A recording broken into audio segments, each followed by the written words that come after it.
जैसा कि आप सभी लोगों को पता ही होगा कि अभी नन्ही परी कशिश के लिए सभी आवाज़ उठा रहे हैं, तो हम लोग भी चाहते हैं कि छोटी सी नन्ही परी कशिश को इंसाफ मिले।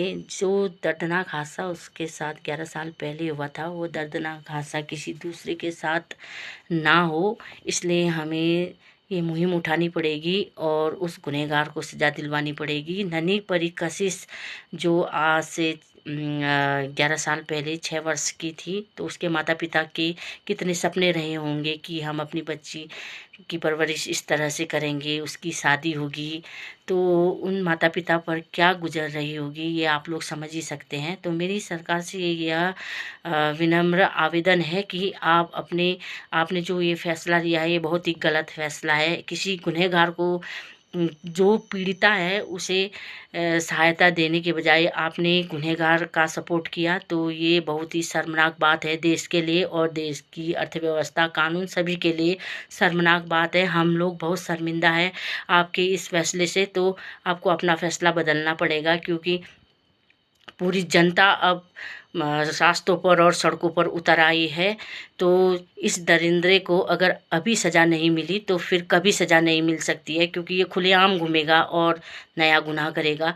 तो अभी अगर इसको सज़ा नहीं दी गई तो ये कल सोचेगा कि अभी पहले मैंने इतना बड़ा गुनाह किया था तो मुझे कुछ नहीं हुआ, और तो अभी दूसरा गुनाह करेगा। तो ये सरकार के लिए भी शर्मनाक बात है। अगर सरकार चाहे तो कुछ भी कर सकती है। तो मेरी सभी से विनम्र आवेदन है कि आप नन्ही परी के लिए कुछ कीजिए और इस गुनहगार को सजा दीजिए। अगर हम सभी का बस चले तो हम तो इसे जिंदा ज़मीन पर ही गाड़ देंगे। अगर ये हत्थे चढ़ गया ना, इसको जिंदा ज़मीन पर ही गाड़ देना है। तो सरकार से मेरा यही निवेदन है कि आप जस्टिस कीजिए, नन्ही परी को न्याय दिलाइए। और जो भी जिसे, वैसे तो सरकार ने 11 साल तक इंतज़ार करना नहीं चाहिए था नन्ही परी को इंसाफ दिलाने के लिए। जिस टाइम पर ये गुनाह हुआ था, जब उसे फांसी की सज़ा 11 साल पहले सुना दी गई थी, तो उसी टाइम उसको फांसी दे देनी चाहिए थी।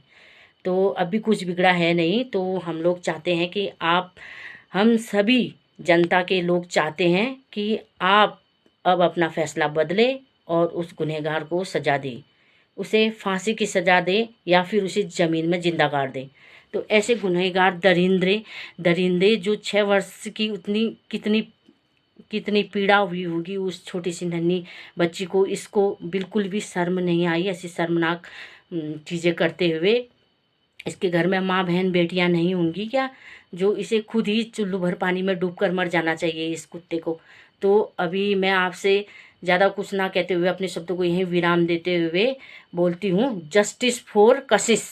कशिश को न्याय मिलना चाहिए हर हालत में, चाहे कुछ भी करना पड़े, कशिश को न्याय मिलना ही चाहिए। वरना सरकार भी शर्मिंदा, देश भी शर्मिंदा और जनता भी शर्मिंदा। ऐसा नहीं है कि मतलब नारी कमर ही हिलाना नहीं जानती है। अगर नारी अपने पर आई तो हथियार उठाना भी जानती है। तो इसी देश की नारी सावित्री, दुर्गा सभी रह चुकी है। इसी देश की नारी अगर अपने पर आई तो कमर की जगह हथियार भी उठाना जानती है। और नंबर 2 बात, अगर कोई इस देश में, हमारे सोने की चिड़िया बोला जाता है भारत देश को, तो हमारे इस देश में वीरांगनाएं, झांसी की रानी लक्ष्मीबाई जैसी महिलाएं रहती है और महान नारियां यहाँ जन्म लिया है, महान नारियों ने। और अगर एक औरत अपनी करनी पर उतर आए ना, चंडी, काली, दुर्गा का रूप भी ले सकती है। तो आप लोग न्याय कीजिए और कशिश को अब तो न्याय मिलना ही चाहिए। अगर अभी कशिश को न्याय नहीं मिला तो फिर कभी नहीं मिलेगा। कशिश, हमारी तरफ से सच्ची श्रद्धांजलि ये होगी कशिश को, हम उसे न्याय दिला पाएँ, तब ये सच्ची श्रद्धांजलि होगी हम सभी की तरफ से कशिश के लिए। तो कशिश को न्याय दिलाने में हम सभी की मदद कीजिए। तो